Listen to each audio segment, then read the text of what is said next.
Hello people, and welcome to Zim Reality ITV. Starangura kuberekwa ndi DJ Sparks. Ndiri panapa panonwena nyaya dzakasiyana-siyana nezvinenge zvichiitika munyika yeZimbabwe. Zvese munozviona panapa. Saka muchinge musina kusubscribe, please do subscribe. Kana muchinge musina kuti follow, please follow DJ Sparks ZW pa Facebook. Right. Ndafunga recently ndine interview yandakaita na Prophet MT from Fakosi, church yawo inonzi Born of Prayer Ministry. Saka vanhu vazhinji veDJ Sparks chimbotiratidza mavideos ezvavari kuita kuchechi ikokoko, mamiracles ari kuitwa ikokoko, vanhu vari kunamatirwa ikokoko, chimbotiratidza timboona kuti vanoshandawo sei. Saka video yandinaro panapa ndikuratidze mhuri yeZimbabwe kuti murione, then mubva makomenda kuti mukuzvionawo sei. Asi chinonyanyondishamisa ndechekuti ko vanhu vanobatireiko, ko mishonga yeraki ndoyeiko, ko munozourayana seiko mumafamily umu. Zvamunobata munoziva zvinopedza vana. Unenge watora chinhu chitite zvekuprotecta mhuri, wozoona chinhu chocho chakukupedzera mhuri. Saka video yandinaro panapa kuti muone video iyi video rinotyisa, rinovhundutsa, rinokatyamadza kuti amana chichi chimboitwa nevakuru vedu. Saka before sandapinda panyaya guys, ndinofunga muri kuona pane message iri kufamba pazasava yakanyorwa kunzi bore drilling installation zvakawandisa zvinoita se zvinoitwa. Saka ndinofunga muri kuona flyer apa rakanyorwa kunzi Absolute Wetlands. Itimu iyi inorova ikampani inorova mabore inoita mainstallation zvakawanda zvavanoita kuti azvetimu iri tried and tested, vanhu vasingakuvharei mari dzenyu, vane maprice ari reasonable, taurikawo nawo, anonegotiatekawo nawo. So ndo vandaya nawo. Saka munovabata panamba dzavo dziri kubuda pazasi apo, uyezve namba dzavo dziripo futi paflyer panapa. Munogona kuti makavabata then mongaudza tabva kuna DJ Sparks agona kubvisira chimwe discount.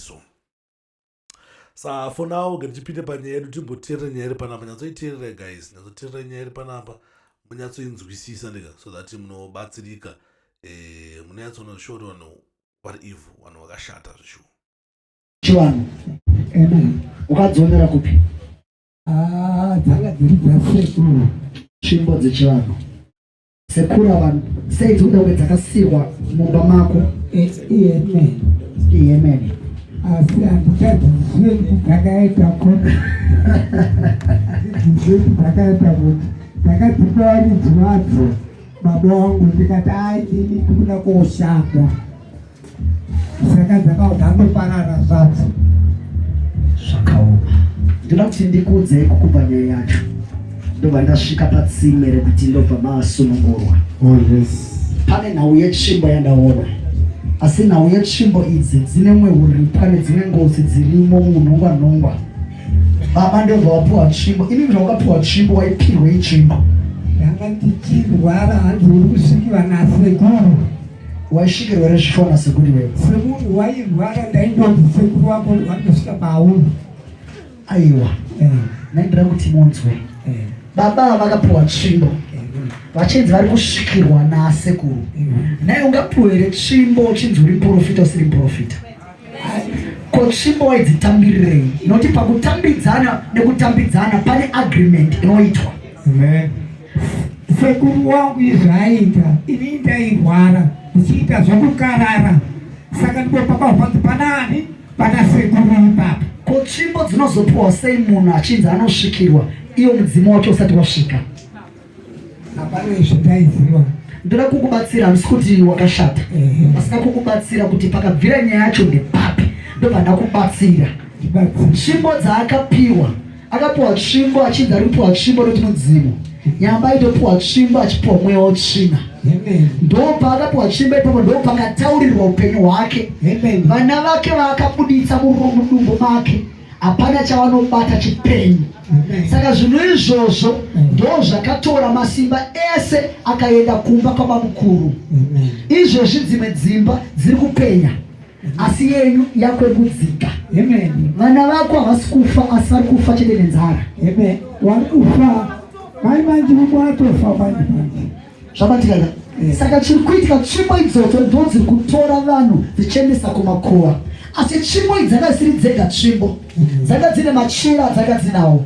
Saka machira yakaendapi? Machira yakandozamba ndakapa vari baba vangu.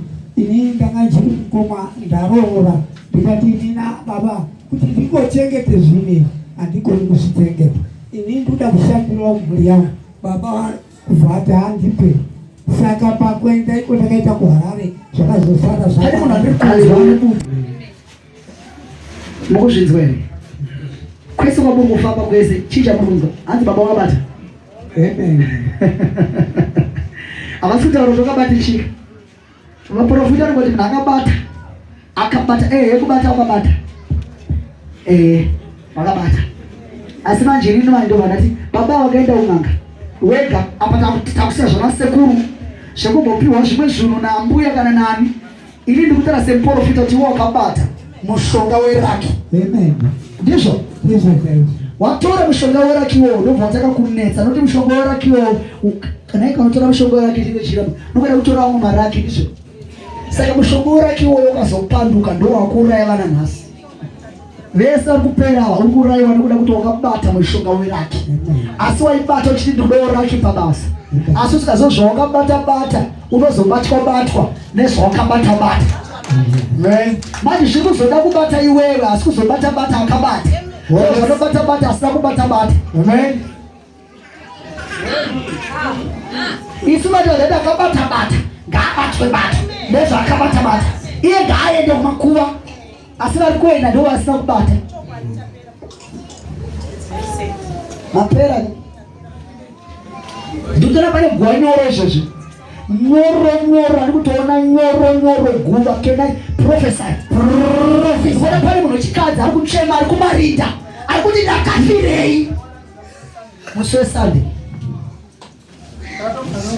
pane mukadzi wandikuona ari kuchema izvo zvari marinda ya pakaipa ndofunga guys muri kuona tichimbofambidzana tiri pamwe chete ndofunga muri kuona tizvoni vanhu vazhinji vanobata mushonga ichinzi ndeeraki ezopedzisira yakupanduka saka guys kune vanoda kuzobata profeti mtk ndofunga namba dzavo ndo dziri pamusoro apo idzi dzakanzi bone of prayer contacts idzi dziri pamusoro idzi ndidzo namba dzavo dzina 071 dzina +2637170 3227 idzo namba dzavo dzavanobatika idzodzo makavabata ipapapo everything zvinobva zvaita se zvafamba ari kuti makadii ndakafirei noti nguva yekufa ingasati yasvika watofira usadzapinga tikanawo tikauisesanje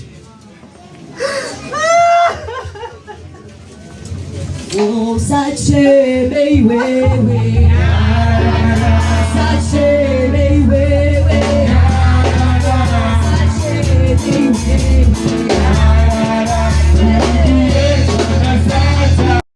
wati zvimwe zvinhu ndinoseka nhamo serugare so zvinhu zvinosirisa zvinhu zvinorwadza izvo zvinhu zvinosirisa zvinhu zvinorwadza zvichiitwa nevanhu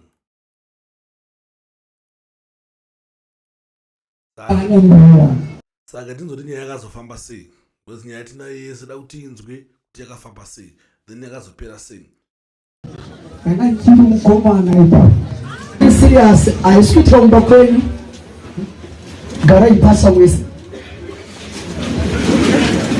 haisi kuitira kumba kwenyu saka kuzvonange profeta wakupedza nguva ndizvo vanhu vari akatofaya hanana mhosva akasiya vana vakasiya ndevapa vari kusauti shungu ndiwe una baba ndichida kuti anga achifanira anga achiteera ndikusho ndiye akaifanira anga achiteera akaifanira kufambisa 5 September. Alright. Kuwesa ndiani? vanasekuru kwakabva baba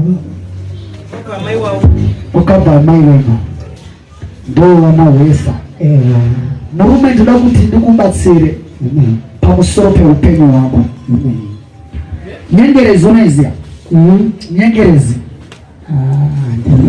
kutonzwa chauiziye kutonzwa kuti kune nyengerezi kuti yakatenda kurudika kusunungura vana vako ndatirudika kusunungura vana vako unovasunungura hapana izvo ndinozivaga semishonga hapana kuitora iko ndakagoita ndakakuti azvinoyamurainei tisingazi kuti zvichapedza dunia zvapedza vamwe dzimwe nguva regererei baba vanenge vachitora vachitira kuchengetedza musha asi vasikazoti zvichazoita back to chi osaka tichiti musabate mushonga saka inini manje ndinokunamatirai tova tati pakati penyu paregere kufa vanhu zvakare. Amen. Baba tovatavachenura tingavarasa tikade kuvafera tovachenura ndizvere. Kuchenura zvinoreva kuti kuvachenesa kuti hapasisina munhu wanga unokonekitana navo. Da kuti vabhureke altar yakaita baba zvekuti yemushonga yelaki. Mushonga uyo anoutora kuMozambique. Amen. Ini ndoprofita ndokubvunzei. Wazvinyatsonzwa ndiri muprofita. Wautora kuMozambique mushonga uyo. Saka ndoda kuti munotora ivhu kuMozambique. Matora chi? Mwana romunhu mumatenga hari. Mamatenga chi? Mamaisa altar yenyu. Ndoda ndapwanyira pasi. Ndapedza kupwanyira pasi. Pane zvamuchaona zvichaitika mushana. Ndapedza kudaro ndakupinda mumakuva imomo. Wakamhena mumakuva. Wakamhena mumakuva. Uchinaitei? Ndichipereka ndichigadzira mushonga. Ndakukudza inyaya iri serious ndizvere. Unenge uriwo kumusha kwako zvichiitwa zvakadai so. Ndo zvakanakira munhu anoprofita. Anoburitsa nyaya dzese pachena. Vakaenda kumushonga kunonzi kumakuva. Vanzi nen'anga aenda kumakuva noti kumakuva ikomo ndiko kwakushedza vanhu. Ndosaka manje wadati ndakupinda kuti muchi. Saka manje makafamba unono usingaone vanenge vanongedzera vanenge vachiona asi havagoni kuzosunungura mhiko yacho yakaitwa mumakuva. Ndosaka muri kuona vanhu vari kushedzwa mumakuva vachingofa rufu rwevanhu kwete rwaMwari. Saka makuva imomo wanzi gadzira chii chawainzi ugadzire makuva iwe? Vaititaura kuti hanzi vana vako vari kufara kuti vamuke. Vaitaura ndichitaura vachiti unofanira kuti nhingi kana wakafa nechirwere chaMwari kana kuti wakafa nokuvengwa uchizopinda wega mumakuva. Wakashedzani pakapinda mumakuva? Pakupinda mumakuva takati ndine mhuri yangu yana kupinda ndega kwete. Ndakaenda kupinda nemhuri tichitenderera makuva eya. Toda kupinda mumakuva imomo. Ndinodzikinura chakapfungaidza imomo. Hakusisina zvakare munhu achafa. Ndoti mutsvaga hari mukurumbidza. Mutsvaga altar yenyu yakasimba. Ndoda kubreaka maaltars. Mazvinzwa? Nezita raJesu.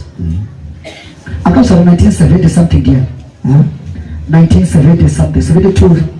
72. Ndipo ndiwo munhu wokutera futi iwo. Indoprofita handikubvunze. Amene mato handikuzivei ndatokongoone pano. 1972 ndopandaona achinzi uye munhu yanofanira kufa akangwarisa. Chero napapota zvakatsoira. Hazvinotomira mushe.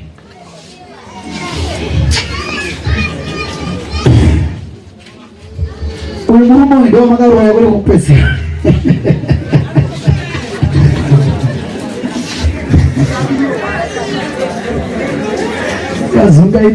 Saka guys, ndofunga muri kunzwa zviprofita chikutaurwa naprofeti MTK. Ndofunga video mariona. Guys, kune vanenge vachida kuzobata prophet, ndofunga namba dzavo ndo dzakanzi Bone of Prayer Contact dziri apa idzi. Munovabata ipapo then muona kuti mungakwanisa kubatsirika sei, because vanongonanga nematambudziko aminawo but muchishaya kuzoti mungabata sei prophet. Namba dzavo ndidzo dzidzi so that munokwanisa kubatsirika vanonge vachida kuita sei, vanonge vachida help, vanonge vachida kuwana kubatsirika.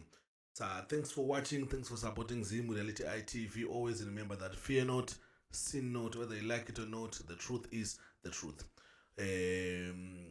Before, please follow Jesus Christ, Saishe Nampones, open your wako. Please follow Jesus Christ, Saishe Nampones, open your wako. Follow Jesus Christ, Saishe Nampones, open your wako. Sandaenda imwe nyaya yakakosha tikuda tiziva kune timu inenge ichida maboho. I think makasunungwa kubata inonzi absolute wetlands gandise pamunonyatsokwanisa kunyatsota se pamunokwanisa kunyatsoona so that munogona kunyatsoona zvakanaka. Absolute wetlands. Absolute wetlands inoita maboho, inoita zvinhu zvakasiyana-siyana zvavanoita borehole siting, pump and installation, solar pump installation, tank stand installation, zvakawanda zvavanoita guys. Saka batsirikai, mukwanise kubatsirika. Thank you, I am out.